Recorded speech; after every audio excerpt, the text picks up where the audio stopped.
fintech dan bank itu bisa saling berkolaborasi. Instead of saling membunuh, karena sama-sama saling membutuhkan. Ya fintech pun perlu funding ya. Kalau nggak bakar uang terus sampai kapan? Ya, sampai kuat bakar uang sampai di atas mungkin setahun 2 tahun. Bank juga perlu partner untuk membesarkan channelnya, karena nggak semua bisa dibangun oleh bank sendiri. Nah, kalau kita bisa bergandengan tangan, ya berkolaborasi, why not actually?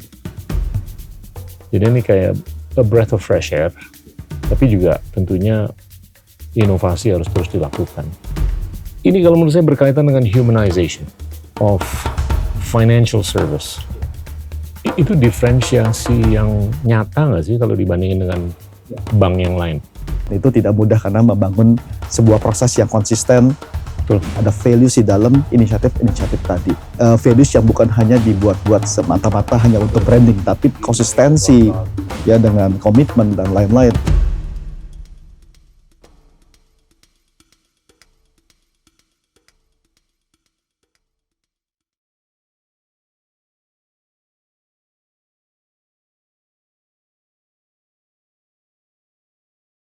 Maybank mengedepankan filosofi humanizing financial services, berfokus pada pemahaman kebutuhan individu dengan layanan inklusif dan empati, serta berkomitmen untuk memberikan solusi finansial bagi komunitas yang membutuhkan.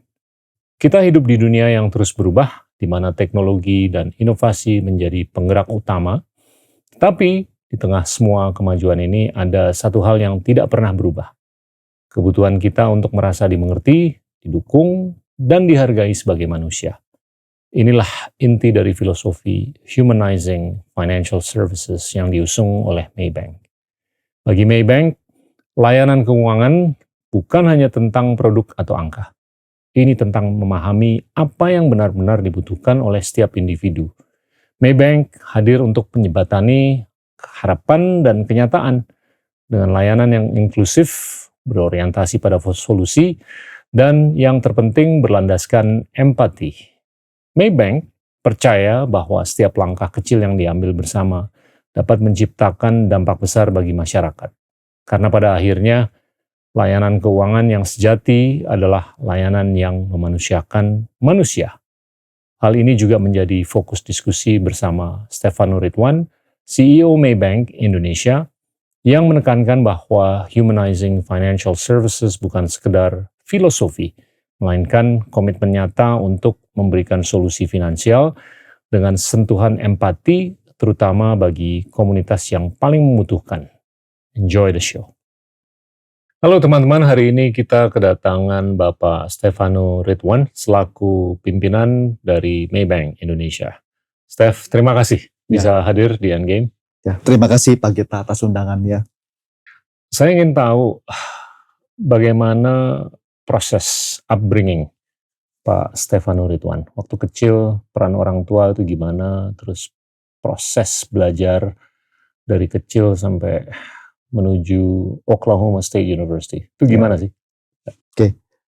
Baik, Pak Gita, sekali lagi terima kasih atas undangan Pak Gita di acara ini. Suatu kehormatan buat saya juga bisa sharing juga di sini bersama Pak Gita dan teman-teman semua. Nah, dari kecil memang saya itu dilatih dan diajarkan oleh orang tua saya, terutama oleh ayah saya, untuk selalu berdisiplin, ya, punya disiplin yang baik sekali. Diajarkan juga bagaimana untuk menghargai waktu.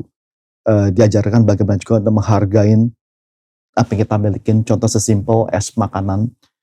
Kalau kita makan itu apapun yang ada di piring itu udah kita ambil harus kita habiskan. Bahkan sebiji nasi putih terakhir pun harus kita bersihkan juga.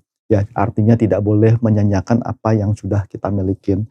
Dan yang ketiga juga selalu diajarkan buat saya untuk mengasihin keluarga dan saudara. Ya, sebagai anak paling besar, apapun kalau misalkan adik saya bersalah pun ya saya sebagai kakak itu mesti mengalah. Nah, ini adalah ajaran-ajaran yang selalu diingatkan oleh ayah saya, ibu saya kepada sejak dari masih kecil. Dan kalau saya yang keempat juga mungkin juga penting, sesuatu yang kita inginkan itu kita harus meraihnya, tidak bisa given.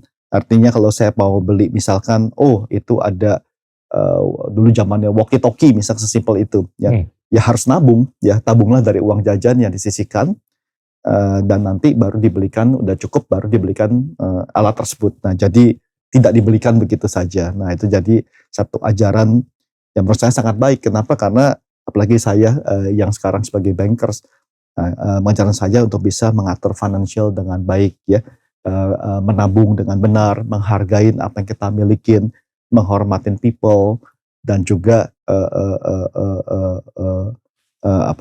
juga mendisiplinkan waktu dengan baik karena time management sangat penting sekali ya. Nah jadi itu dari kecil sampai sekarang sangat berpengaruh. Nah kemudian dari kecil memang saya itu bercita-cita ya, sejak saya SMA itu setiap kali dulu saya melewatin Jalan Sudirman, saya selalu terkagum-kagum Pak Gita melihat wah gedung-gedungnya yang itu, tapi kok banyaknya bank dulu ya. Kalau kita liatin Tamrin Sudirman itu banyaknya bank-bank semua. Nah makanya sejak SMA itu saya selalu bermimpi, wah nanti suatu saat nanti kalau saya sudah lulus saya akan bekerja di situ. Saya bilang sama teman-teman saya kalau kita naik mobil lewatin daerah Tamrin dan Sudirman, walaupun ini ketahuan sama teman-teman saya. Terus saya masih ingat salah satu gedung yang saya paling kagum itu di Sudirman itu gedung Landmark. Saya bilang, wah someday saya mau kerja di situ. Wow. Tawa satu mobil, wah lu mimpi Steph. Ya udah, gak apa-apa.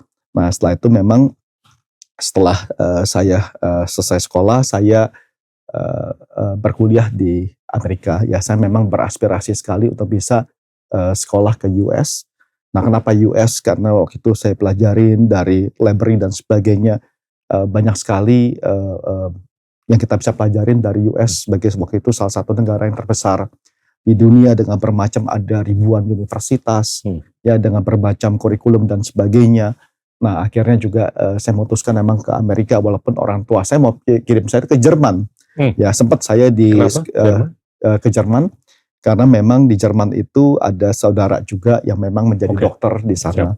Nah aspirasinya adalah mungkin dari ibu, dari orang zaman dulu kan kirim ke Jerman. Nah cuman saya diikutin les bahasa juga gak pintar-pintar gitu. Singkat banget ikut les Jerman gitu, waktu dites dapat angkanya 1 gitu. Karena memang gak berniat di hati ya, gak berniat di hati maunya ke Amerika. Jadi ya sudah akhirnya kita putuskan gak ke Jerman, tapi ke Amerika. Nah kenapa di Oklahoma State University juga? Mungkin Pak kita tahu bahwa itu adalah sebuah kota kecil Stillwater di Oklahoma. Dan Oklahoma itu juga sangat unik ya, dan dengan tornado, itu pusatnya tornado tuh. Dan dulu waktu saya baru datang ke sana pun pikir tornado itu cuma angin puyuh gitu ya. Bahkan pada saat di warning sama polisi disuruh ke basement, kita semua gitu masih masak mie ya. Iseng-iseng kita sampai bilang, ini kok bule-bule ini takut ya sama angin puyuh ya. Angin puyuh pada kabur ke bunker semua. Masih ingat kita masak mie dulu, goreng telur, ya udah selesai makan baru lihat ke lobi kosong, tapi kita lihat kok angin puyuhnya beda ya, semakin dekat semakin bergetar gitu loh. Akhirnya bilang, wah ini angin puyuhnya gak main-main nih, baru kita lari ke bunker sampai dimarahin polisi. Nah itu juga Oklahoma juga sangat unik, kota yang sangat terkenal dengan oil. Dan juga yang ketiga, cowboys dan Indiannya juga banyak sekali. Nah jadi kenapa itu saya pilih, selain tentunya harganya juga reasonable pada saat itu. Dan paling surprise sebenarnya di Oklahoma State juga itu banyak sekali orang Indonesianya. Oklahoma State University Water, pada saat ke sana tuh saya kaget, ternyata di kota kecil seperti ini, yang mallnya aja tidak ada. The only mall pada saat itu cuma Walmart yang buka 24 jam. Itu ada hampir 300 orang Indonesia di sana, di kota kecil tersebut. Dan banyak kan senior-senior kita juga yang ada di sana, ya termasuk Pak Rosan juga dan sebagainya. Nah jadi itulah kenapa saya end up di Oklahoma State University. Dalam perjalanan hidup untuk keputusan sekolah itu yang lebih berperan siapa dari kedua orang tua? Dari kedua orang tua, dari ibu sebenarnya. Ya, karena ayah kan juga sibuk bekerja. Ibu. Tapi banyak yang mencari, yang melakukan riset di library dan sebagainya, juga saya pribadi sebenarnya. Nah, cuma memberikan opsi kepada ibu, ada 2-3 sekolah, berdiskusi bersama, akhirnya putuskan di Oklahoma State University pada saat itu. Ibu di rumah tangga aja atau bekerja juga atau? Beliau ibu rumah tangga, ya. Cuman memang ada usaha kecil-kecilan saja, tempat senam dan sebagainya waktu itu. Ya. Terus Anda udah bekerja, berprofesi di perbankan cukup lama. ya kan? Dan kalau saya lihat ini berharga sekali pengalamannya. Dan kenapa di Maybank dan apa yang membedakan Maybank dari institusi lain sebelumnya? Ya, ya. Memang sampai saat ini sejak bekerja udah 29 tahun sebenarnya Ya. bekerja. Nah, kenapa Maybank? Ya, Maybank saya lihat ini satu bank yang unik sebenarnya. Kenapa? Ya. Karena ini adalah salah satu bank juga yang terbesar di Asia Tenggara. Sebagai bank yang berbasis di Malaysia, bank ini memiliki culture sebenarnya yang mirip dengan culture kita juga. Ya, culture kita kan mirip ya, kita lebih menghargai people dan sebagainya ya, mirip culture Jawa seperti itu. Nah, jadi kenapa itu Maybank? Selain itu juga yang kedua, bank ini juga memiliki bisnis yang lengkap end to end. Jadi tidak hanya banknya aja, tetapi juga punya asset management, punya juga yang namanya sekuritas bisnis, kemudian juga punya asuransi. Jadi satu konglomerasi yang lengkap sebenarnya, juga finance company. Nah, kemudian juga eksis ada di 18 negara. Nah, jadi memiliki bisnis yang lengkap. Nah, jadi itu kenapa saya pilih Maybank juga di Indonesia, dan di Indonesia sendiri pun kalau Pak kita ingat, ini kan juga sebenarnya bagian dari history, bagian dulu bank ini ada namanya adalah Bank BII. Betul. Ya, bank yang sudah berdiri sejak tahun 1959. Bank yang mempunyai salah satu strike di Indonesia sebagai inovator, mungkin beberapa produk seperti perbankan seperti kartu kredit, ya, mesin cash deposit mesin seperti itu, debit card, bahkan juga internet banking yang pertama itu dari Bank BII.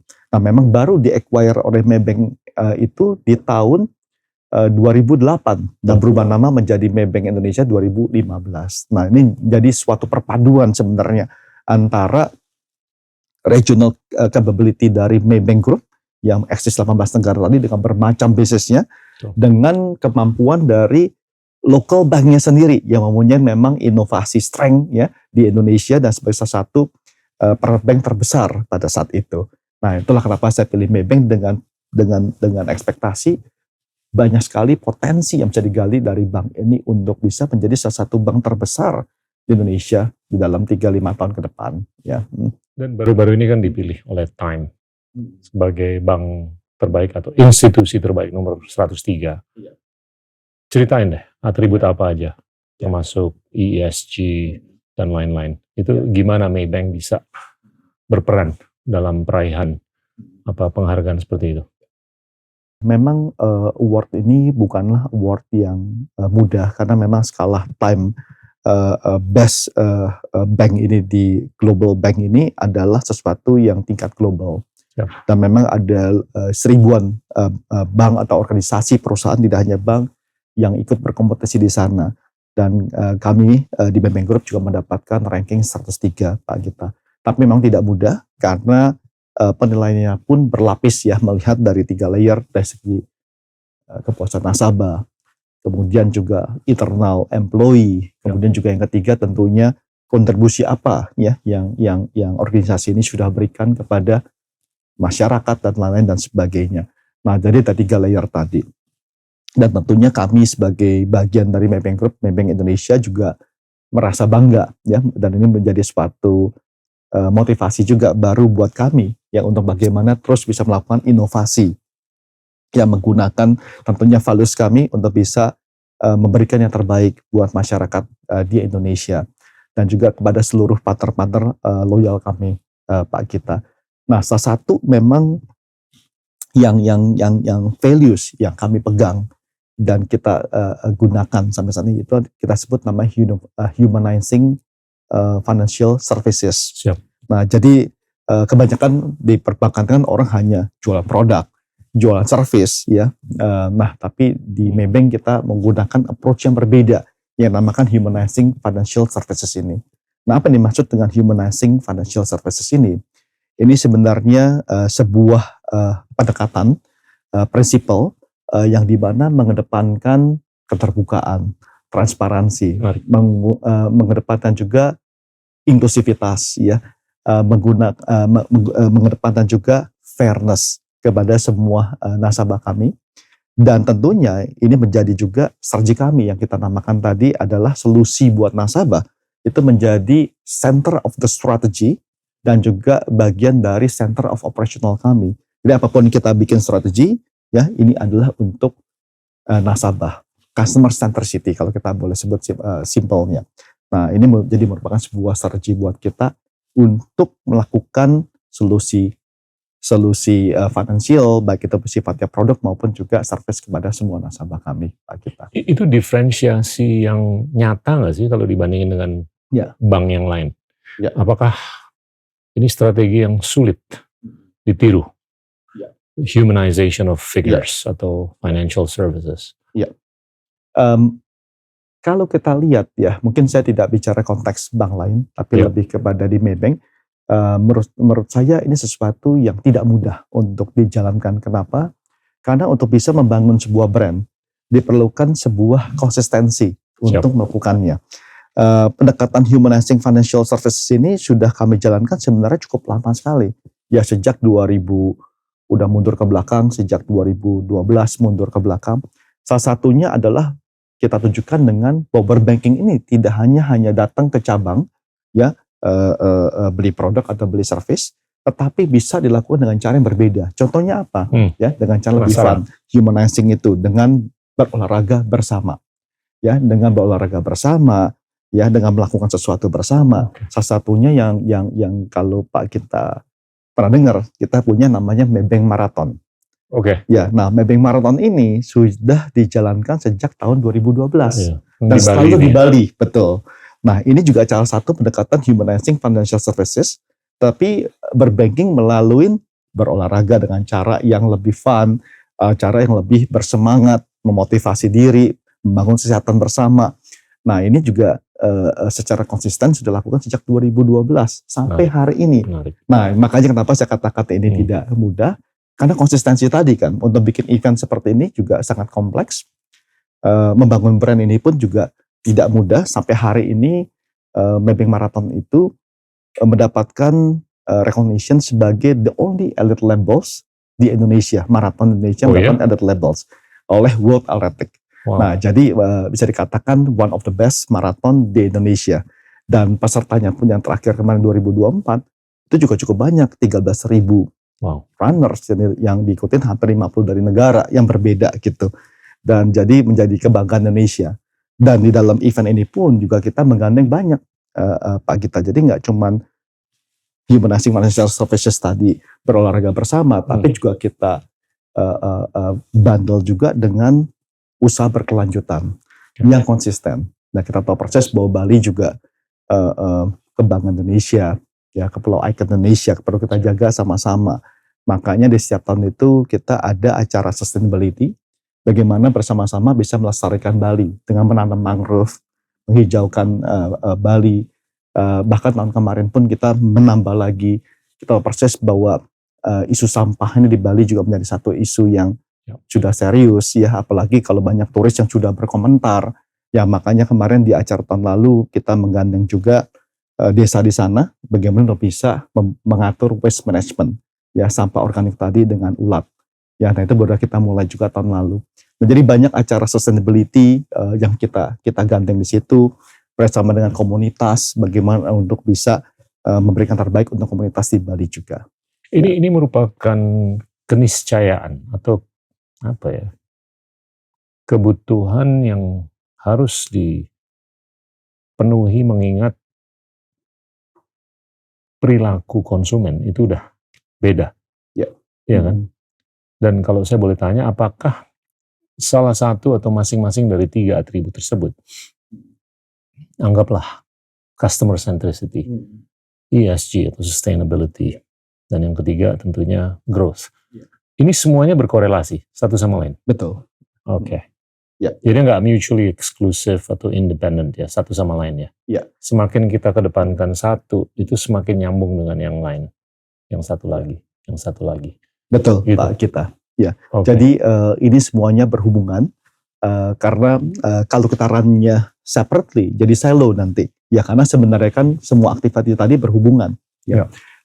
Otomatis growth itu akan datang kalau fondasinya juga kuat, inisiasinya betul sesuai dengan direction yang kita mau capai. Kemudian juga masyarakat juga bisa menilai ya mitra-mitra kami bahwa ada values di dalam inisiatif tadi. Ini values yang bukan hanya dibuat-buat semata-mata hanya untuk branding, tapi konsistensi gitu kan. ya dengan komitmen dan lain-lain. Apalagi contohnya seperti mapping marathon tadi. Sejak 2012 ya itu tidak mudah karena membangun sebuah proses yang konsisten sampai bisa menjadi elite label tadi, menjadi salah satu maraton yang dibanggakan oleh masyarakat Indonesia. Itu banyak sekali teman-teman saya dan anggota keluarga yang ikut. Saya aja yang belum sempat. Nah, berarti Pak kita mesti ikut tahun 2025 ini sebagai masalahnya dengkul saya nih. Tapi yang saya penasaran kalau kita lihat Amazon, dia filsafatnya agak-agak hampir sama dan agak-agak beda. Dia juga mengedepankan 3 atribut. Yang pertama customer centricity, yang kedua inovasi, yang ketiga cost management. Ya kan? Kalau ini yang beda mungkin hanya terkait dengan pertumbuhan dan terkait dengan sustainability atau ESG. Kalau dia mengedepankan customer centricity, cost management, sama inovasi. Pandangan gimana, Steph? Baik. Sebenarnya masing-masing organisasi saya yakin mempunyai nilai sendiri ya, apa yang dilakukan Amazon menurut saya juga baik. Nah, tapi di Maybank ya kami ada beberapa prioritas Pak Gita. Yang Pak Gita katakan tadi betul ya, satu customer centricity. Ini jelas dengan melakukan humanizing financial approach tadi yang genuine, yang transparan, yang fair ya. Nah, itu inklusivitas ya, itu salah satu nilai utama. Yang kedua sebenarnya tadi sudah dikatakan oleh Pak Gita juga sustainability, karena kita juga mau memastikan bahwa ada values yang kita bisa berikan terhadap social values ya, kemudian juga community terhadap environment, itu penting sekali kan. Makanya ini menjadi differentiation kita, karena kita ingin sesuatu yang baik yang kita bisa wariskan juga kepada pewaris-pewaris kita, the next generation. Bahkan mulai dari financing, kita membantu juga green financing, transition ke renewable energy dan lain-lain. Kerjasama dengan komunitas ya, bagaimana bisa memberdayakan wanita untuk bisnis-bisnis kecil ya, macam dengan bermacam asosiasi juga seperti yang tadi sampah dan lain-lain. Nah, jadi sustainability juga one of the pillar. Yang ketiga juga dengan Maybank Group kita ada di 18 negara. Artinya juga kita ingin membangun sebuah regional konektivitas yang baik, yang tentunya bisa membantu semua nasabah baik itu retail maupun non retail kalau mereka mau mengembangkan usahanya ke luar negeri, in and out ya, kita akan bantu, kita akan fasilitaskan regional connectivity tadi. Dan yang keempat juga penting sebenarnya ada satu values lagi Pak Gita yang kami memang sudah lakukan konsisten sejak 2013, yaitu adalah Syariah First. Ya, nah ini menjadi salah satu nilai tambah kami juga yang kita sudah lakukan sejak 2013. Bahkan di tahun 2024 ini kita sudah naikkan lagi levelnya, bukan Syariah First lagi, tapi menjadi Syariah Acceleration. Nah, di tahun 2023 akhir kami juga melaunch yang namanya Syariah Wealth Management. Nah, dengan 5 pilar tadi. Nah, kenapa Syariah ini penting dan menjadi salah satu juga fokus segmen kita, fokus strategi dan fokus values, karena kita tahu Indonesia ini kan salah satu negara muslim terbesar di dunia, top 3. Tapi kalau kita lihat dari penetration syariah banking, itu baru 7-8% Pak Gita. Sangat kecil sekali dibandingin negara-negara lain. Artinya that's huge opportunity ya buat Maybank bisa berpartisipasi bagaimana bisa mengembangkan syariah banking tadi di Indonesia. Nah, makanya kenapa tadi sejak 2013 kita sudah menerapkan Syariah First, kemudian di 2024 ini kita sudah meningkatkan menjadi Syariah Acceleration. 2023 akhir juga kita meluncurkan Syariah Wealth Management. Di 2024 ini banyak kerjasama juga kita gandeng Muhammadiyah, ya kita ingin membangun komunitas bisnis yang lebih banyak. Ya. Nah ini kita kerjasama juga dengan Dompet Duafa dan lain-lain. Nah inilah salah satu keempat pilar tadi yang kita coba tonjolkan. Dan yang kelima satu lagi Pak Gita, values dari Maybank. Di Indonesia sendiri kami juga tidak sendiri sebenarnya banknya. Ada beberapa bisnis lain ya yang kita sebut One Maybank Strategy. Kita punya Maybank Asset Management, kita juga punya Maybank Sekuritas, kita punya Insurance Company Etika, kita juga punya Finance Company seperti Maybank Finance dan juga Wong Finance. Nah ini kita bisa bundle menjadi salah satu solusi terpadu buat nasabah kita yang kita namakan One Maybank Strategy. Nah ini yang kita berikan service yang baik, kita bundle sehingga menjadi satu solution financial terpadu buat semua nasabah. Jadi 5 values tadi Pak kita. Nah, saya mau kupas mungkin lebih dalam mengenai syariah financing dan juga terkait dengan gimana Anda lebih bisa memberdayakan ekosistem yang luas. Tapi sebelum ke situ saya mau ulik sekali lagi mengenai ini kan anak-anak muda sekarang. Nggak seperti kita. Dulu kan kita suka offline experience, brick and mortar. Anak-anak muda sekarang tuh megang HP-nya 8-10 jam kan. Dia nggak ada tuh pemikiran mau ke cabang. Nah itu transisi ke digitalisasi itu gimana sih? Apakah user experience-nya tuh sekarang sama dengan dulu walaupun mode-nya beda? Atau bahkan lebih kaya? Ceritain deh. Ya, nah memang Pak Gita, kalau kita lihat the behavior of people itu berubah, apalagi sejak COVID ya, di mana di COVID ini karena banyak orang di rumah, mungkin memaksa lebih banyak orang untuk belajar digital, Pak. Siap. Nah, memang trennya sudah berubah. Kita juga melihat, terutama di second and third generation, mereka lebih cenderung menggunakan digital, ya, digital platform, berinteraksi juga lebih gampang menggunakan digitalisasi dan lain-lain. Tapi gak cuma second dan third generation, bahkan di first generation pun karena COVID tadi, yang tadi yang mungkin tidak pernah menggunakan beli barang melalui e-commerce, terbiasa dengan e-commerce. Yang tadi yang datang ke cabang terpaksa karena tidak bisa datang ke cabang pas COVID lagi tidak boleh keluar, menggunakan mobile banking, internet banking dan lain-lain. Nah, jadi tren ini udah merupakan menjadi demand dan juga menjadikan the future ya, the future adalah ke arah sana. Nah, memang Maybank pun mengerti tren ini dan kami juga mengerti dan juga sudah mulai mempersiapkan ke depan ini adalah digitalisasi is very important. Makanya mulai sekarang pun kita banyak sekali melakukan investasi Pak kita terhadap digitalization, memperkuat core banking kami, membangun ekosistem. Nah, ekosistem ini pun juga kita tahu bahwa ini tidak mudah dan sangat mahal. Oleh karena itu kita juga banyak menggandeng partner-partner kita untuk membangun ekosistem yang searah dengan Maybank, ya, baik itu di syariah banking, kemudian juga di UMKM dan di retail, ya. Jadi banyak sekali partner-partner strategis yang kita gandeng Pak kita untuk bersama-sama mencapai ke arah situ. Nah, kalau kita lihat pun hari ini ya banyak sekali fintech yang sudah atau startup yang bermunculan berbasis digital. Nah, kami melihatnya bagaimana? Apakah ini sebuah threat? Antara ya dan tidak. Ya, threatnya kalau kita tidak mengambil langkah, itu akan menjadi threat. Karena always threat sama opportunity come together Pak kita, ya kan. Nah, dari Maybank kita melihat ini sebagai threat dan opportunity. Opportunity dalam arti kita harus gandeng sama-sama dan bertumbuh bersama-sama membangun satu ekosistem. Dan threat kalau kita dilakukan apa-apa hari ini, karena kita tahu Pak, bahwa ke depan future-nya adalah digitalisasi dan platform. Dan demand dari second and third generation ini pun kami lihat juga semakin demanding. Hari ini mereka pingin tidak hanya sekedar aplikasi digital, tetapi juga mereka demand aplikasi digital yang memberikan nilai tambah buat mereka, yang memberikan juga good experience, tidak ribet artinya.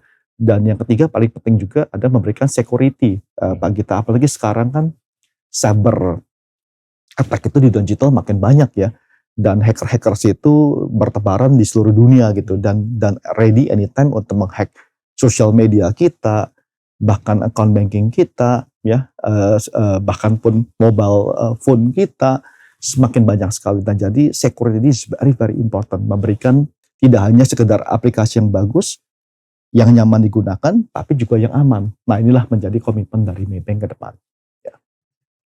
Bakal terjadi fatigue nggak sih? Bahwasanya orang yang udah terbiasa melakukan digitalisasi, terus melihat resiko semakin tinggi dan tidak termitigasi ke depan, mereka bakal balik ke paradigma lama. Mungkin nggak sih itu terjadi? Mungkin nggak 2 minggu lagi, tapi mungkin 10-20 tahun lagi itu ada nggak sih di benak? Ya, oke. Memang kalau kita lihat banyak tipikal orang yang berbeda-beda. Ya. Tapi kalau kita ngomong mayoritas, semua mayoritas pasti hari ini melihat bahwa digitalization, ya transaksi menggunakan platform itu adalah sesuatu yang baik, ya. Dan tentunya juga saya yakin tidak hanya Maybank tapi juga semua financial institution di Indonesia juga melakukan terus perbaikan-perbaikan terhadap security, terhadap aplikasinya. Nah, sehingga juga bisa memberikan kenyamanan dan juga kepastian buat semua user tadi. Pasti ada Pak kita 1-2 orang yang mungkin begitu melihat ada mungkin peningkatan cyber attack di dalam financial dan lain-lain, langsung berbalik lagi terhadap akun pribadi paradigma lama.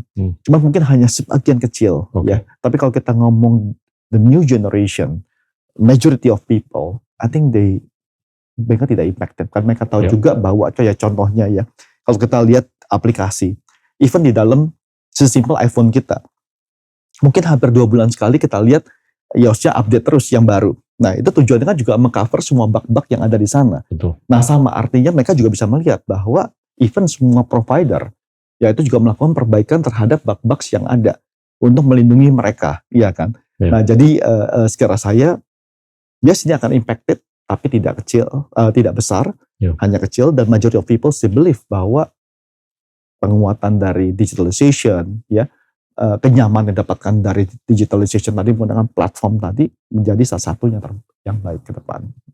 Ini dalam beberapa tahun terakhir kan kita lihat telah terjadi koreksi lah terhadap landscape teknologi, ya kan? Karena begitu banyak modal datang untuk menopang narasi-narasi tech atau teknologi, tapi kelihatannya terjadi kesulitan untuk menemukan exit.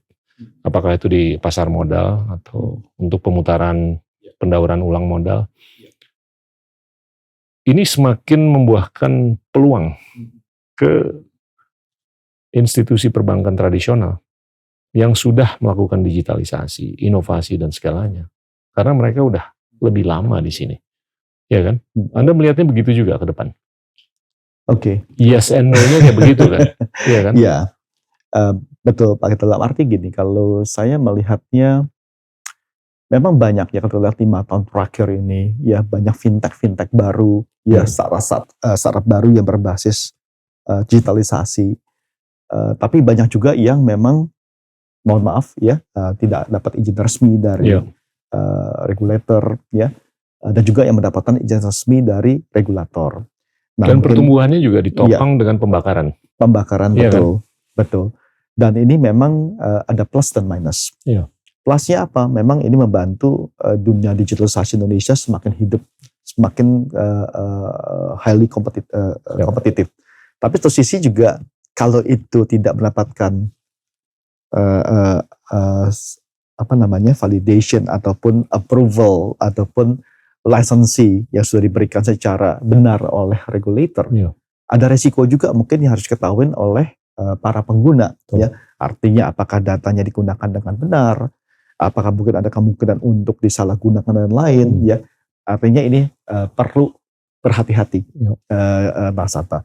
Tapi kalau yang sudah disertifikasi dan sudah di-license oleh regulator, seharusnya bisa lebih aman dan lebih baik. Dan bank pun seperti Pak Gita ketahui kan salah satu organisasi yang highly regulated. Artinya semua platform, semua service produk baik itu sifatnya konvensional maupun digitalisasi pasti sudah mendapatkan approval dari regulator, dari OJK maupun dari Bank Indonesia. Nah, artinya tentunya bisa lebih aman dan baik ya. Nah, sekarang saya fintech dan bank itu bisa saling berkolaborasi, instead of saling membunuh karena sama-sama saling membutuhkan. Ya, artinya seperti kita bilang tadi, ya fintech pun perlu funding ya. Kalau nggak bakar uang terus sampai kapan? Ya, sampai kuat bakar uang sampai di atas mungkin 1-2 tahun. Investornya juga pasti akan minta bayaran balik. Nah, sebenarnya bank juga perlu partner untuk membesarkan channelnya, karena nggak semua ekosistem tadi ataupun solution tadi bisa dibangun oleh bank sendiri. Ya. Nah, kalau kita bisa bergandengan tangan, ya berkolaborasi, why not actually? Ya, Betul. dalam bentuk channeling, dalam bentuk strategic investment, dalam bentuk apapun juga atau joint financing. Nah, jadi arahnya kita lihat ke sana. Kita bisa saling menolong dengan bekerjasama dan memperkuat ekosistem yang ada di Indonesia. Pak, Kalau saya perhatiin agak beda sekarang. Beberapa tahun yang lalu mungkin pimpinan dari institusi perbankan yang anggaplah tradisional, itu kegelisahannya nggak kecil. Tapi sekarang kayaknya mereka nggak segelisah dulu. Ya kan, melihat begitu banyaknya perusahaan-perusahaan teknologi yang berusaha mendisrupsi, tapi mereka juga agak-agak dalam posisi yang nggak gampang sekarang. Jadi ini kayak a breath of fresh air, tapi juga tentunya inovasi harus terus dilakukan supaya bisa menyesuaikan diri dengan perubahan zaman, ya kan. Nah, ini saya mau, kemarin kita ngobrol dengan salah satu ekonom yang menyampaikan bahwa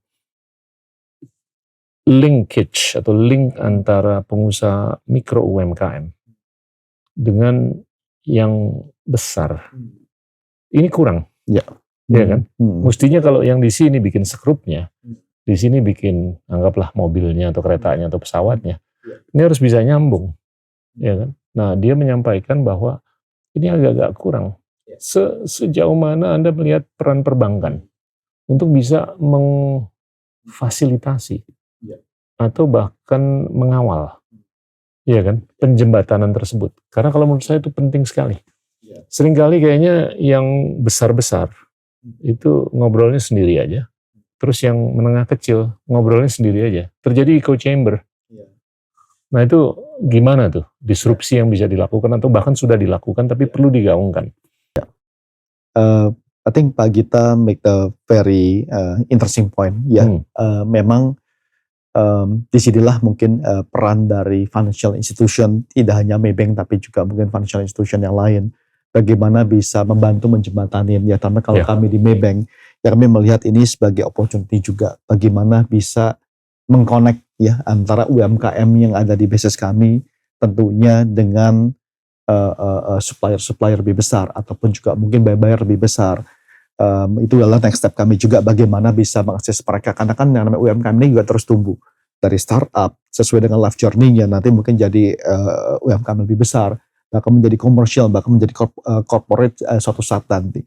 Nah, bagaimana kita bisa menciptakan market, memperluas market mereka, mengenalkan dengan lebih besar, mengconnect di sana, memberikan edukasi, memberikan bantuan kapital juga. Nah, ini menjadi salah satu memang program dari UMKM kami, Pak. Nah, tapi sekira saya juga peran dari pemerintah juga penting, bagaimana bisa membantu menjembatanin, peran dari asosiasi seperti Kadin juga bagaimana bisa membantu menjembatanin.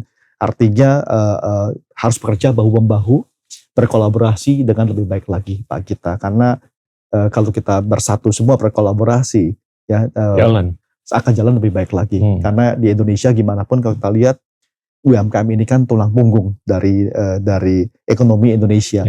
65% GDP ada di sana, ya kan, Pak. Nah, kalau ini bisa pertumbuhan menjadi lebih kuat lagi, tentunya ekonomi Indonesia akan menjadi lebih baik juga pertumbuhannya ke depan. Ya, kalau kita hitunglah orang dewasa di Indonesia itu anggaplah 140-150 juta kan. Tapi pemberdayaan oleh sektor mikro UMKM itu hanya 125 juta. Kalau yang non mikro UMKM itu bisa 5 jutaan. Total 130 juta. Masih ada deltanya kan. Nah, ini saya dalam batas intuisi berpikir kalau penjembatanan atau cross fertilization atau pengawalan bisa dilakukan untuk membina yang di bawah ini bisa nyambung dengan yang di atas, atau bahkan yang di bawah ini bisa naik ke atas. Jadi itu bareng pemberdayaan seluruh atau hampir seluruh orang dewasa di Indonesia secara formal, bukan secara tidak formal, itu bisa tercapai. Dan itu kalau menurut saya akan jauh lebih kaya ke depan. Nah, balik lagi ke Islamic financing atau syariah. ini kan masih kecil sekali kan penetrasinya, 6-7%. Menurut Pak Stefano tuh gimana sih 5-10 tahun ke depan? Itu persentasenya tuh akan meroket ke atas, ke angka yang jauh lebih tinggi, atau mungkin agak-agak merangkak ke atas secara inkrementalis? Ya, oke. Saya mungkin bukan seorang peramal Pak Gita, tetapi berdasarkan pulsa pasar aja. Ya. Gimana kelihatan? Tapi kalau melihat dengan regulasi yang sudah diberikan oleh pemerintah dan juga oleh OJK Bank Indonesia semua, di mana sekarang kan ada peraturan, Pak, di mana kalau aset syariah dari sebuah bank sudah mencapai 50 triliun atau 50%, itu harus di spin off.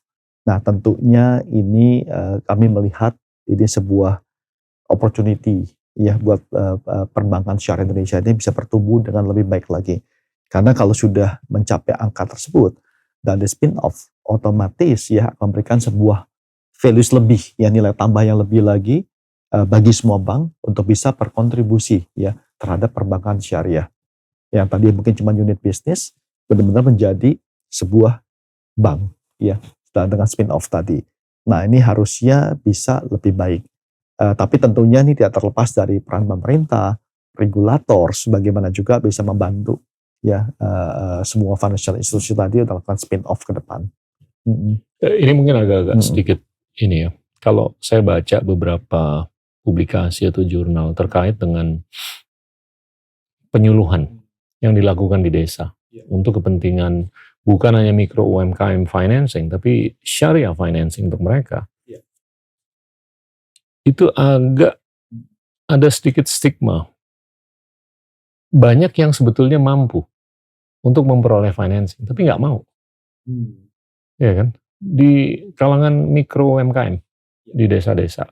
Ini bukan generalization, tapi ini ada secara episodik di beberapa tempat yang nggak tahu gimana mereka nggak mau karena pemikiran tadi dikenakannya bunga, ya kan? Nah ini bukan mau berdebat atau apa, tapi saya hanya menyampaikan aja. Kayaknya ke depan itu harus ada pemikiran yang lebih jernih untuk supaya pemberdayaan mikro UMKM dalam konteks apakah itu non syariah ataupun syariah itu lebih bisa kaya ke depan, ya kan? Sangat setuju Pak Gita. Makanya seperti edukasi yang dilakukan oleh banyak pihak ya, tidak hanya oleh bank tapi juga asosiasi, komunitas ya terhadap pengembangan UMKM itu sangat penting sekali karena edukasi ini yang saya lihat juga sangat kurang. Ya sangat kurang terutama buat di masyarakat atau UMKM yang kecil. Karena ya seperti Pak Gita bilang tadi, wah kalau saya minjem dari bank ini saya berhutang dan belum tentu bisa bayar bunganya dan sebagainya. Kemudian juga saya happy kok dengan usaha saya yang cukup jual pisang goreng ini juga bisa menghasilkan. Ngapain lagi saya harus berekspansi lagi, mungkin membesarkan ruang usaha dan sebagainya, atau bahkan berpikir meleverage digitalisasi untuk bisa mengembangkan marketnya. Nah ini diperlukan edukasi sebenarnya, memang tidak mudah. Dan edukasi ini tidak hanya bisa sekali dua kali, tapi harus secara konsisten. Dan edukasi ini bukan hanya membuka pikiran, tapi juga bagaimana mengajarkan mereka mengatur keuangan. Ya karena kebanyakan dari UMKM ini, mohon maaf ya, keuangan itu berantakan sekali. Ya tercampur dengan pribadi dan sebagainya. Sehingga pada saat mereka mungkin pas ada kebutuhan mau meleverage usaha mereka ke bank atau ke tempat financial institution yang lain tidak bisa diterima karena finansialnya juga berantakan. Kedua, nah ini kan penting kalau dikasih edukasi, diajarin bagaimana dengan simple accounting system yang bagaimana mengatur keuangan sehingga bukunya bagus pada saat pindah pinjam ke bank pun institusi melihat oh ya ini rapi dan bisa diberikan modal usaha yang mencukupin. Kemudian juga bagaimana mengembangkan usaha mereka lewat digital platform ya. Sekarang orang mungkin kalau yang kita lihat juga banyak UMKM sudah meleverage digital platform dan hasilnya lipat ganda. Ya, contohnya pisang goreng. Kalau tadi dia bisa menjual ke satu kampung dia, tapi dengan digital platform hari ini dengan e-commerce platform yang sudah ada di Indonesia, dia bisa mencapai banyak lagi orang yang lain-lain yang jauh gitu. Dan mungkin tidak perlu harus buka restoran yang besar atau toko yang besar, bisa homemade tapi mencapai lebih Betul. banyak pembeli. Nah ini yang penting sebenarnya diedukasikan terus secara konsisten. Nah tapi yang susah itu sekali lagi Pak Gita, konsistensi. Ya karena ini yang saya lihat konsistensi ini yang sangat kurang sekali di kita. Ya, Nggak usah yang UMKM, yang besar pun juga pembukuannya banyak yang berantakan. betul. Ya, Iya kan? betul. Jadinya emang bahkan ya ini mengacu ke salah satu ekonom Profesor Iwan Jaya Aziz yang baru aja mengeluarkan buku. Dalam bukunya itu dia menyampaikan bahwa di beberapa desa itu perolehan pendanaan atau financing terlepas dari apakah itu riba atau tidak riba itu bukan menjadi isu. Jadi mereka nggak bisa mengedepankan usaha tuh karena bukan kurangnya dana, tapi kurangnya sosialisasi interdepartmentally. Jadinya nggak bisa meng-cross fertilisasi percakapan dengan pemangku kepentingan lainnya. Apakah itu di level dinas pemerintahan daerah ataupun publik intelektual atau kepala RT, kepala RW dan segalanya. Nah ini agak disayangkan. Saya bungkus ini dalam konteks bahwasanya kalau saya lihat 30 tahun terakhir, Asia Tenggara ini agak-agak ketinggalan dengan Tiongkok. Karena 4 atribut. Yang pertama, kurangnya investasi di pendidikan. Kedua, kurangnya investasi di infrastruktur. 3, kurangnya governance. Dan yang keempat, ini yang lebih relevan dengan percakapan kita, daya saing.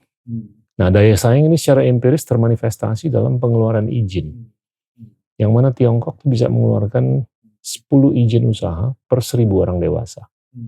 Sedangkan di Asia Tenggara rata-rata cuma 1 izin dewasa per 1.000 orang dewasa.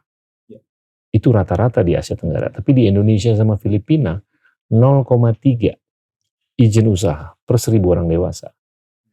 Ini kalau saya lihat, ini berkorelasi dengan kurangnya pengetahuan mengenai apakah di sana ada dana apa enggak. Iya kan? Kalau mereka tahu ada dana, mereka akan berlomba-lomba untuk daftar, untuk dapat izin. Terlepas dari apakah birokrasinya lamban atau cepat. Iya kan? Nah itu kalau menurut saya cukup struktural. Untuk gimana kita bisa meningkatkan kesemarakan dunia usaha. Di level paling mikro, kecil, menengah, sampai yang paling besar ke atas. Iya kan? Nah ini saya mau sambung ke yang terakhir.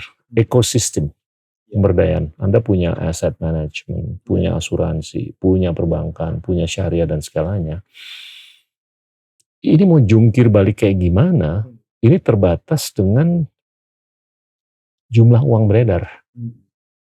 Uang beredar di Indonesia ini nggak lebih dari 45% dari PDB kita. Sedangkan di Singapura itu di atas 200% dari PDB atau dari ekonomi. Gimana tuh? Iya kan? Iya. Kita mau gerakin syariah, kita mau gerakin UMKM, kita mau gerakin asuransi, kita mau gerakin aset management. Jadi semuanya nyambung dengan fulus kan. Tapi kalau jumlah fulusnya itu nggak lebih dari 45% dari ekonomi kita. Ya, saya sih ngelihat secara matematis ada keterbatasan. Gimana tuh? Ya, yang pasti kami dari perbankan Pak tentunya harus siap mendukung ya apapun semua program pemerintah ataupun regulator yang dikeluarkan tentunya untuk membantu sektor-sektor ini. Tapi paling penting adalah komitmen juga ya tentunya dan juga kolaborasi Pak. Siap. Ya semua bank termasuk Maybank pun saya yakin juga pasti kami juga ready dan willing yang paling penting juga untuk berkontribusi dan juga berpartisipasi ya untuk bisa terus membangun ekosistem yang Pak kita katakan tadi. Ya tentunya kalau semua ekosistem tadi juga tercapai even sampai the bottom level, ya negara ini pun juga pasti akan berkembang ya Indonesia yang menjadi kebanggaan kita pun juga akan terus tumbuh. Ekonomi mungkin mencapai 8% seperti yang diceritakan oleh Pak Prabowo, ya tentunya kita akan dukung itu Pak, ya dari pihak perbankan dan tentu dari Maybank. Ya saya seperti tadi lagi ngobrol santai itu kan kita tuh udah baseline-nya mungkin di 5%. Kalau mau mencapai 8%, Iya. ya delta 3% itu dalam konteks ekonomi sebesar 1,4-1,5 triliun dolar, Iya. sekitar 40 miliar dolar. 40 miliar dolar, Pak. Yang paling gampang kita naikin aja PMA-nya, penanaman modal asing. Kalau emang udah datang 30-an miliar dolar setiap tahun, Iya. naikin ke 70 miliar dolar. Iya. Dan itu pun masih jauh lebih kecil daripada apa yang datang ke Singapura dalam bentuk FDI atau penanaman modal asing. Singapura tuh mendatangkan 100 sampai 140 miliar dolar setiap tahun. Setiap tahun, dan jauh lebih besar dari Indonesia. Jauh lebih besar. Vietnam, Filipina, Malaysia, sama Thailand itu masing-masing 10 sampai 20 miliar dolar. Indonesia 25 sampai 31 miliar dolar. Dan masih terpaut jauh dari Singapura, Pak ya. Masih jauh. Ya. Jadi kalau kita bisa naikin FDI, PMA, nyambung ke kepentingan perbankan. Iya. Ya modal yang masuk perlu digandeng kan. Betul. Dengan financing. Betul. Ya kan, equity masuk, ada financing. Betul. Terus uang beredarnya meningkat dari 45% ke 46, 47, 48. Nah, itu bisnis apapun yang ekosistem yang ada di Maybank, itu akan semakin semarak. Setuju, Pak. Ya, tapi memang diperlukan juga, Pak, policy yang reseptif ya, untuk bisa meningkatkan FDI itu, dan juga stabilitas juga ya, Pak ya, penting juga, karena kepastian hukum. Betul, kepastian hukum, karena pasti saya yakin semua investor pun juga pasti ingin melihat sebuah kepastian hukum yang jelas. Dan kami percaya suatu saat pasti Indonesia bisa mencapai seperti apa yang Singapura lakukan dan bahkan lebih. Dan tadi tentunya dengan meningkatnya FDI tadi ya juga menciptakan lapangan pekerjaan lebih banyak, menciptakan lebih banyak opportunity juga buat masyarakat di sini, Pak Gita. Kami siap mendukung, Pak Gita. Ya. Amin. Pemerintah dalam hal ini dan juga regulator. Ya. Saya melihat Maybank ini sangat bisa berperan dengan keberadaan Anda di 18 negara. Ya kan? Itu bisa menjadi panggung untuk berdongeng, bercerita mengenai narasi investasi di Indonesia. Bahwasanya Indonesia ke depan ini sangat layak diinvestasikan. Ya kan? Dan kalau ini layak diinvestasikan karena sikap dari pemerintah, dari non-pemerintah adalah sebagai berikut, ini nggak jelek narasinya, dan tesis investasinya akan membuahkan keuntungan yang nggak kecil. Dan memang ini sejalan, Pak Gita, dengan salah satu values yang saya ceritakan, yaitu adalah regional connectivity, di mana kami memang membuka, Pak, investor yang mau masuk ke Indonesia dan kita menjembatani, Pak. Nah, inilah salah satu nilai tambah ataupun strategi atau fokus yang memang kami lakukan di Maybank juga, Pak. Bagi pengusaha Indonesia mau ekspansi ke luar negeri, maupun yang dari luar mau masuk ke Indonesia juga. Dalam konteks memberikan jembatanisasi di financial dan lain-lain, Pak. Nah, ini memang menjadi salah satu pilar kita juga, Pak, di korporasi. Ya. Saya penasaran, kalau pengusaha di Singapura itu ingin sekali keluar, berinvestasi di Malaysia, Filipina, Thailand, Indonesia, dan lain-lain. Tapi kalau pengusaha Indonesia, intuisi aja ya, kayaknya mereka nggak terlalu mau keluar dari Indonesia. Tentunya kolamnya cukup besar dan dalam ya, ikannya semestinya banyak. Tapi apa sih yang bisa diubah supaya pola pikir pengusaha di Indonesia itu lebih bisa mengeksternalisasi diri? Bukan hanya untuk kepentingan eksternalisasi, tapi untuk mencapai meraih inovasi teknologi.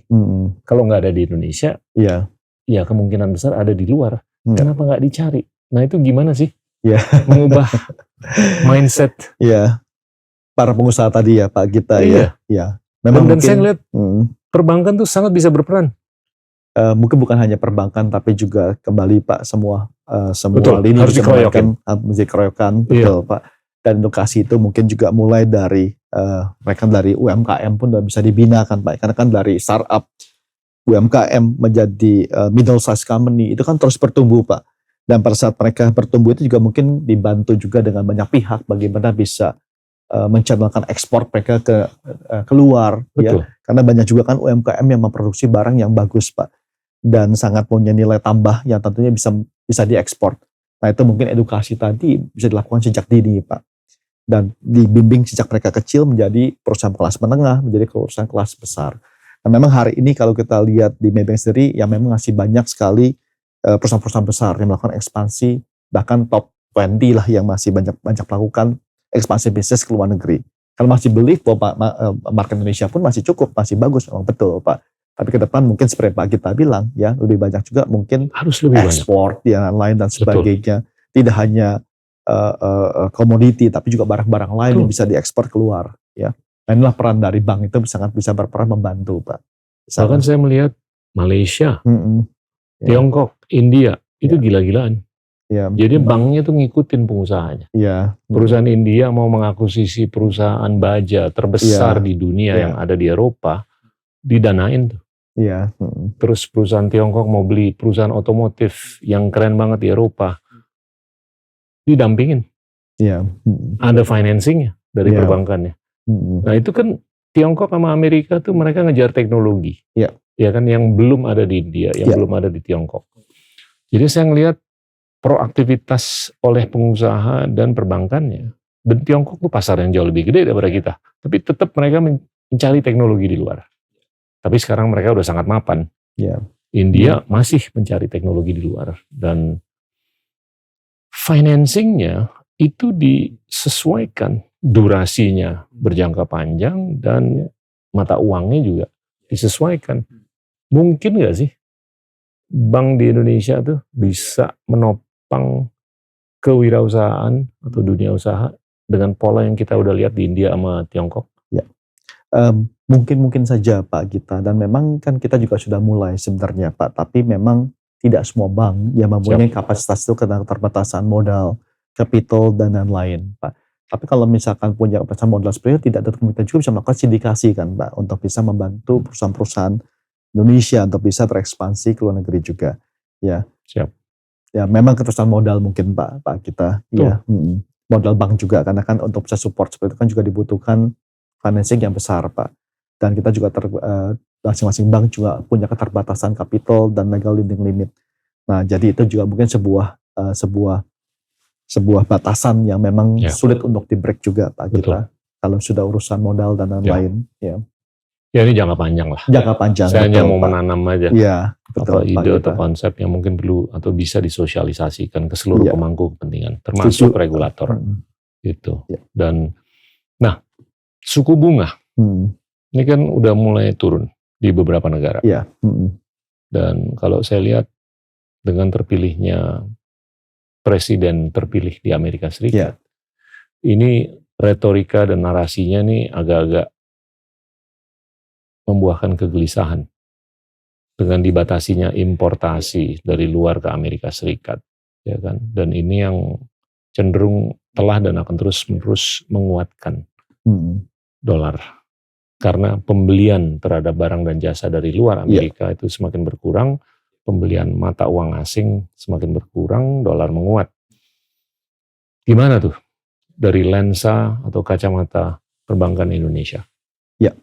Nah, memang kalau kita lihat Pak ya, suku bunga di Indonesia hari ini masih sekitar 6% Pak ya, memang belum ada cut ya.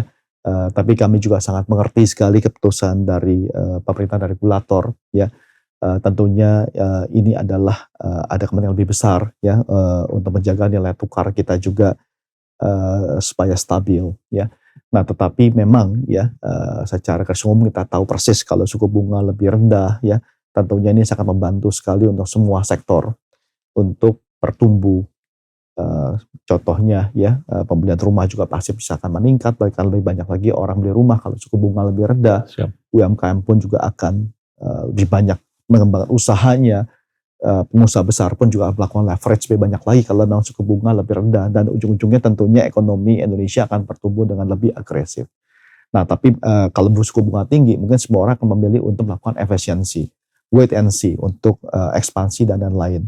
Nah, jadi kami juga berharap ya ke depan kalau situasi sudah lebih baik, tentunya suku bunga bisa lebih rendah juga. Nah, lebih itu Pak kita. Tapi kita juga tahu persis bahwa global ekonomi selain Trump nanti terpilih juga masih banyak uncertainty. mungkin tidak hanya Trump tapi juga Inggris geopolitik di dunia juga, perang Ukraine sama perang dengan Soviet juga belum berakhir. Bahkan sekarang Timur Tengah pun juga bergelora ya. Ya. Artinya a lot of uncertainty juga di global Pak. Yang tentunya ini bisa sedikit banyak membawa pengaruh juga terhadap suku bunga dan juga nilai tukar kita. Ya. Saya melihat ke depan tuh secara sistemik suku bunga akan terus-menerus turun. Karena supply-nya semakin banyak. Tapi problemnya supply-nya itu hanya di tempat-tempat tertentu aja. Tidak terdistribusi ke seluruh kantor pos atau titik kode pos. Iya kan? Ini yang mengkhawatirkan. Jadinya tempat-tempat yang nggak bisa melihat atau menyaksikan peningkatan uang beredar, itu ada keterbatasan. Tapi tempat-tempat lain yang uang beredarnya berlimpah-limpah karena mereka melakukan pelonggaran kuantitatif, pencetakan uang di dunia barat, bahkan di Jepang dan Tiongkok juga. Itu mereka berlimpah-limpah. Jadi mereka lebih dalam posisi untuk menurunkan suku bunga. Kedua, tentunya AI atau Artificial Intelligence yang sangat menopang peningkatan produktivitas. Produktivitas semakin meningkat, kecenderungan inflasi itu semakin kecil. Kecenderungan inflasi semakin kecil, kecenderungan untuk menaikkan suku bunga semakin kecil. Ya kan? Jadinya negara atau tempat manapun yang nggak bisa mengedepankan AI seperti apa yang kita saksikan di Tiongkok atau di Amerika Serikat, akan sangat ada keterbatasan. Mereka tidak bisa menyaksikan peningkatan produktivitas, sehingga kekhawatiran mengenai inflasi itu cukup struktural. Kalau tetap ada kekhawatiran mengenai inflasi atau kenaikan inflasi, ya suku bunga nggak bisa turun segampang yang kita harapkan. Iya kan? Gimana tuh? Kalau speaking about AI Pak, AI ini memang sudah menjadi sebuah tren juga Pak ya, kalau kita perhatikan juga di dunia.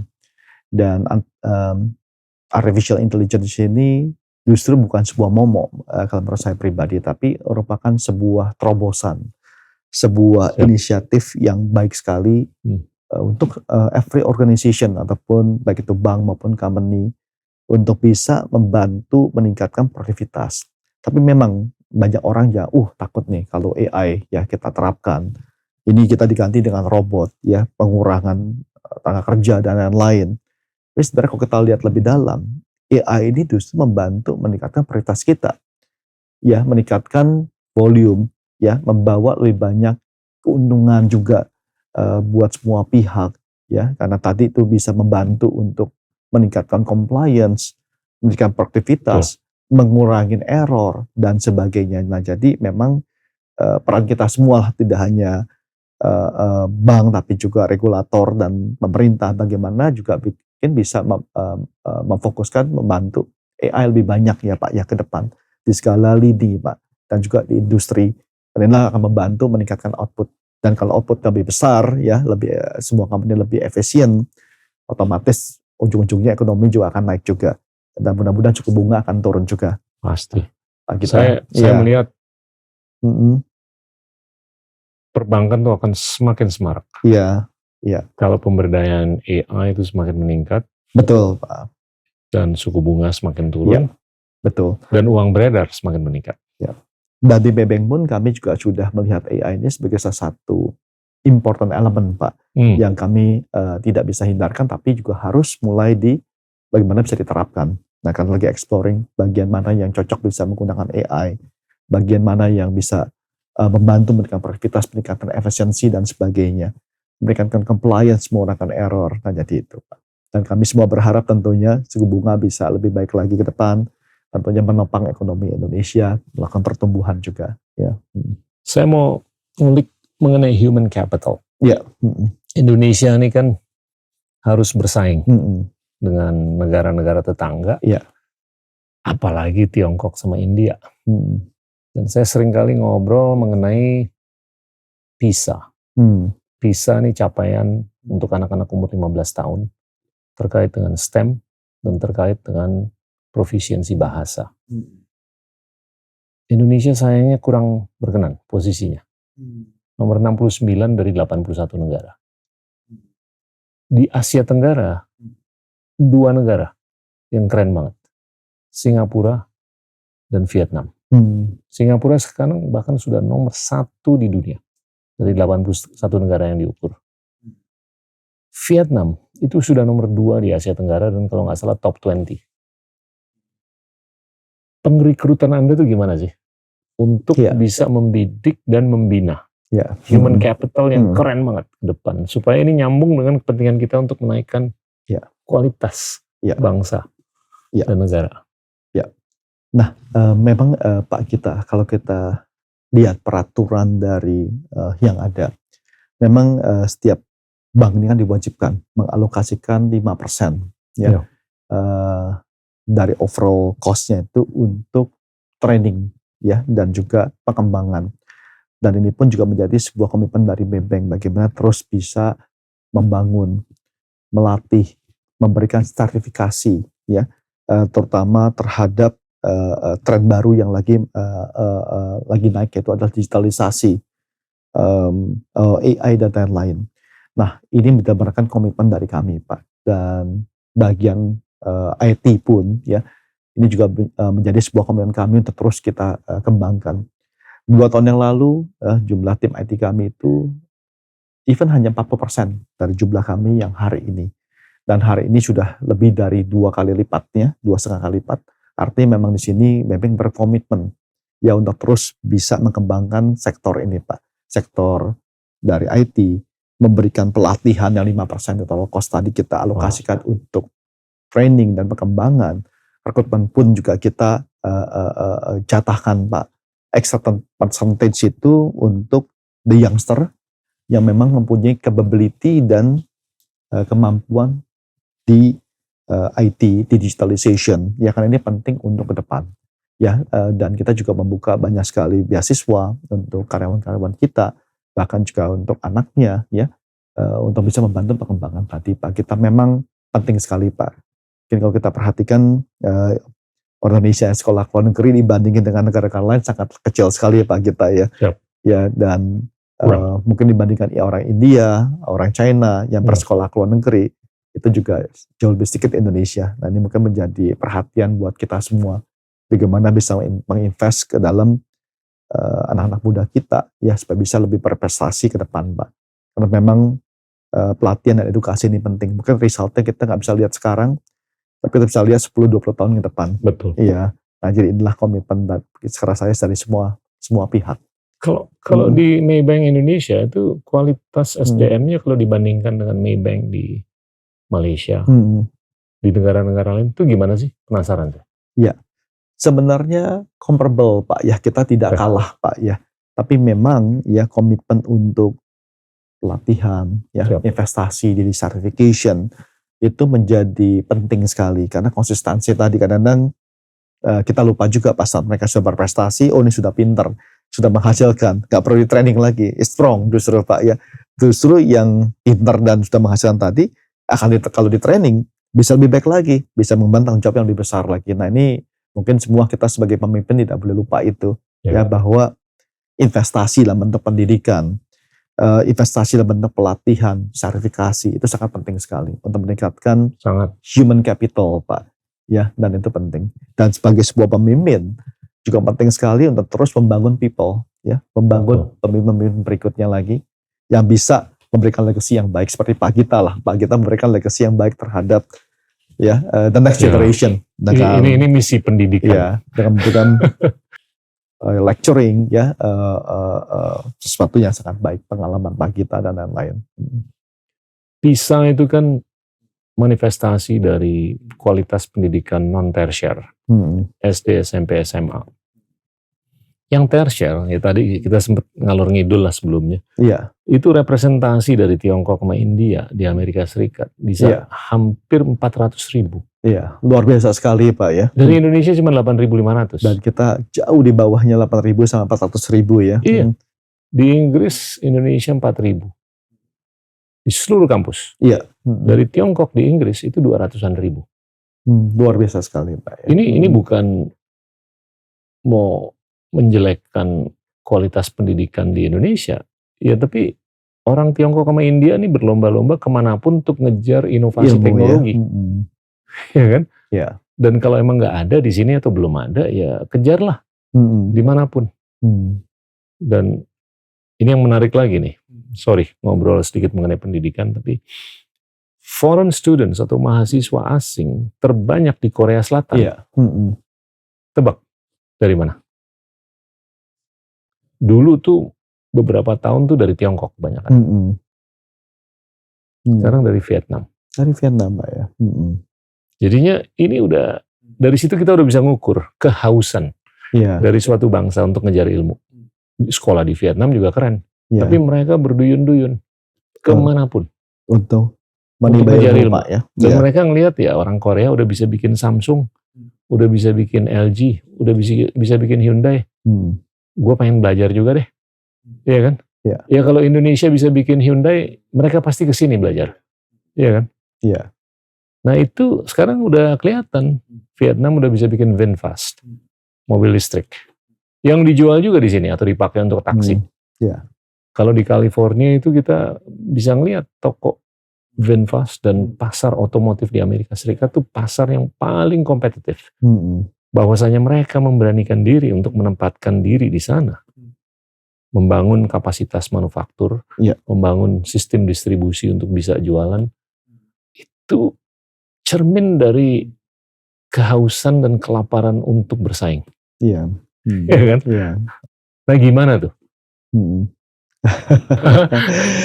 Iya, memang. Kalau menurut saya dalam konteks yang mungkin nggak terlalu besar di perbankan, ini agak-agak sedikit makro, tapi bisa loh dilakukan supaya kita bisa menghasilkan SDM yang berkualitas. Iya, memang Pak, kami di grup pun juga ada bekerjasama dengan asosiasi. Setiap tahun pun kita ada memberikan beasiswa Pak untuk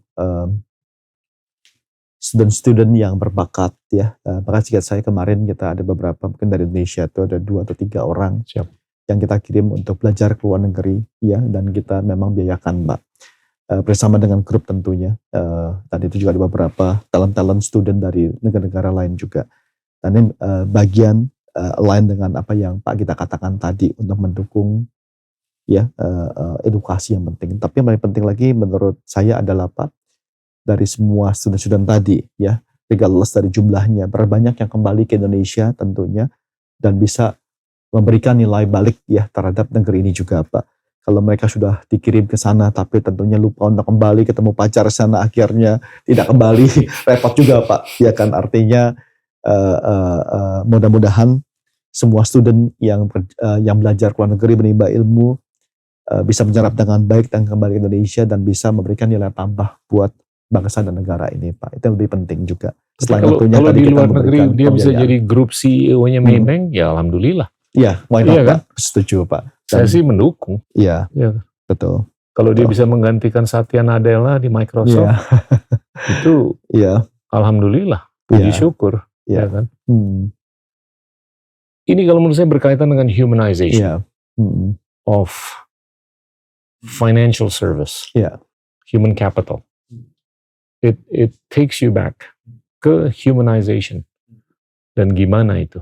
Dan saya selama 1 jam lebih ini berpikir ke depan tuh profil pemimpin perbankan atau bank di masa depan tuh kayak gimana sih?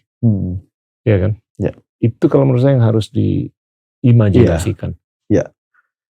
Satu mungkin yang penting Pak ya, kalau kita lihat sebagai pemimpin dimanapun semua pemimpin berada lah ya, harus punya vision yang jelas lah Pak kita kan ya, karena vision ini akan menyatukan, ya akan menginspirasi semua people dalam organisasinya untuk mencapai sebuah tujuan baru yang tentunya lebih besar dan lebih baik lagi. Dan yang kedua tentunya any leaders lah, saya ngomong nggak spesifik untuk perbankan aja, harus juga bisa mengantisipasi Pak what is coming ke depan Pak.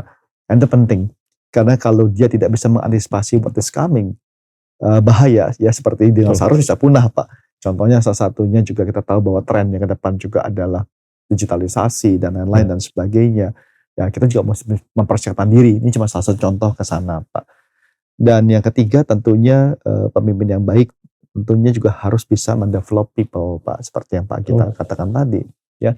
Jangan lupa memberikan komitmen untuk membangun people lain, membangun leaders lagi seperti apa Pak kita lakukan ya, memberikan lecture, mengajarkan, men-sharing knowledge yang penting ya. I think that's also very important sebagai seorang pemimpin Pak. Dan yang last paling penting Pak, saya yakin Pak Gita juga pasti sering mengalami kegagalan sama seperti saya, ya kan? Kegagalan ini sesuatu bukunya lebih tebal mengenai kegagalan daripada sukses. Betul. Seorang pemimpin yang baik ini juga harus punya strong mentality kalau saya boleh katakan. Gagal boleh Pak, sering gagal tuh seperti yang Pak Gita katakan. It's good sebagai lesson, tapi paling penting adalah how soon kita bisa recover di kegagalan tadi dan belajar dari kesalahan yang sudah kita buat tadi. Nah ini mungkin sekiranya saya penting buat any leader mempunyai kaliber ini Pak, atau kualitas ini. Ya. Strong mentality, gagal dan recover dan backup cepat. Ya. Apalagi perbankan itu kan rentan dengan cyclicality, cycles, ya kan? Harus siap tuh. Ya. Iya kan, harus dijabanin tuh. Dan saya selalu membedakan antara resiliensi dengan antifragilitas. Kalau resilient itu kita jatuh kita bisa bangun. Tapi kalau antifragil, kita jatuh, kita terbang.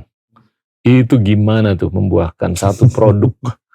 Ya kan, orang yang kalau dia jatuh, dia bisa bangun dan terbang.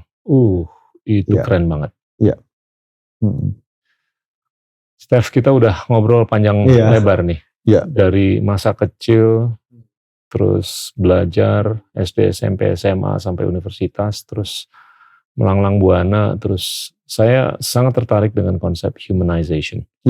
Kayaknya itu diferensiasi yang luar biasa untuk siapapun dan perusahaan apapun, bukan hanya di perbankan. Ada pesan-pesan akhir? Simple aja Pak Gita, ya, I think pembicaraan ini sangat menarik sekali ya. Saya juga belajar banyak dari Pak Gita juga ya, dari pembicaraan ini juga. Nah, mungkin pesannya cuma simple Pak, kita terutama buat yang di banking industry atau dimanapun kita berada, ya, I think mengedepankan integritas, transparansi, inklusivitas, fairness, mungkin sangat penting sekali ya Pak ya, dan mutlak sangat penting untuk bisa membangun hubungan jangka panjang, trust ya, terutama kami yang di bidang jasa ya. I think that's yang what we bisa offer, ya kan. Nah, jadi humanizing financial services tadi yang didukung dengan segala values tadi sangat penting sekali, trust. Dan trust ini tidak bisa kita salah gunakan ya untuk ke depan Pak Gita. Jadi ini, dan jangan lupa terus untuk tadi berkontribusi ya, mendukung semua program-program pemerintah atau regulator untuk bagaimana bisa bersama-sama tentunya ya, menjaga rupiah ini juga menjaga suku bunga kita, dan tentunya at the end pertumbuhan ekonomi 8% tadi bisa tercapai. Amin. Gitu, ya Pak Gita. Amin. Terima kasih. Saya terima kasih juga Pak Gita atas undangan di podcast ini ya, menjadi sebuah kebanggaan buat saya Pak Gita. Terima kasih. Sama-sama. Ya. Teman-teman, itulah Stefano Ridwan, pimpinan dari Maybank Indonesia. Terima kasih. Inilah Endgame.